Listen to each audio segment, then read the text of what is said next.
την έκφραση κουλτούρα του βιασμού έχουμε συνηθίσει να τη συνδέουμε με την κακοποίηση των γυναικών.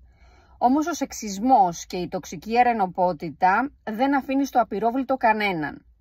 Αφού θύματα μπορεί να είναι, εκτός από γυναίκες, άτομα που ανήκουν στη ΛΟΑΤΚΙ+ κοινότητα, αλλά και άνδρες, αρκεί να βρεθούν σε ευάλωτη θέση. Αλήθεια, η κουλτούρα του βιασμού είναι μια αφηρημένη έννοια που την έχουν κάνει σημαία οι φεμινίστριες, ή μήπως τελικά είναι κάτι πολύ πιο συγκεκριμένο και πιο βαθύ, όπως το να είσαι μεγαλωμένος με νοοτροπίες, συμπεριφορές και στερεότυπα σύμφωνα με τα οποία το σεξ επιβάλλεται ως μέσο χειραγώγησης, τιμωρίας και επιβολής εξουσίας. Αυτό που μόλις ανέφερα ήταν ένα απόσπασμα από το 4ο επεισόδιο του Sports Podcast, στο οποίο καταπιανόμουν με την κουλτούρα του βιασμού και το πώς προάγεται μέσω των οπαδικών συνθημάτων.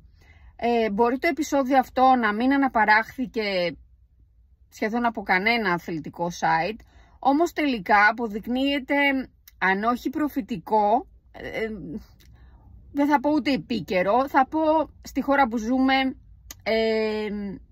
διαχρονικό. Και έρχομαι να το πω αυτό μετά τη δήλωση που έκανε η κόρη του Δημήτρη Γιαννακόπουλου, η οποία βρέθηκε στο επίκεντρο των λεκτικών επιθέσεων των οπαδών του Ολυμπιακού, η οποία στην ανακοίνωσή της αναφέρει, μεταξύ άλλων, δηλώνω με πλήρη επίγνωση και απόλυτη νηφαλιότητα ότι δεν πρόκειται να αποδεχθώ τέτοια μεταχείριση από κανέναν, ούτε να μείνω σιωπηλή. Όποιοι νομίζουν ότι μπορούν να φωνάζουν το όνομά μου με χυδαιότητα, να με μετατρέπουν σε αντικείμενο διασυρμού και να μην λογοδοτούν, πλανώνται πλάνη νικτρά. Είμαι περήφανη για το ποια είμαι, δεν τρέπομαι για το επώνυμό μου, αλλά δεν θα ανεχτώ να χρησιμοποιείται ως άλοθη για να βιάζουν λεκτικά την προσωπικότητά μου. Το όνομά μου δεν είναι σύνθημα. Το σώμα μου δεν είναι αφορμή για γελία ανδρικά αποθέματα μαγιάς, εντός εισαγωγικών. Η παρουσία μου δεν είναι αφορμή για κακοποίηση. Από σήμερα και στο εξής, κάθε τέτοια πράξη θα έχει νόμιμες, δημόσιες και ηθικές συνέπειες.